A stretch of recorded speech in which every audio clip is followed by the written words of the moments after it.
Pulivendula Vontimitta ZPTC ఎన్నికలు రాజకీయ పార్టీలకు ప్రతిష్టాత్మకంగా మారాయి.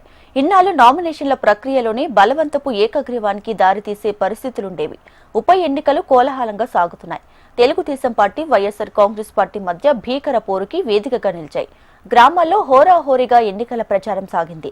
జెడ్పీటీసీ ఉప ఎన్నికలు జనరల్ ఎన్నికలను తలపించాయి. పులివెందులలో 15 పోలింగ్ కేంద్రాలు, ఒంటిమిట్టలో 30 పోలింగ్ కేంద్రాలు ఏర్పాటు చేశారు. పులివెందులలో 10,601 మంది ఓటర్లు, ఒంటిమిట్టలో 24,606 మంది ఓటర్లు ఓటు హక్కు వినియోగించుకోనున్నారు. పులివెందులలో 11 మంది, ఒంటిమిట్టలో 11 మంది పోటీ చేస్తున్నారు.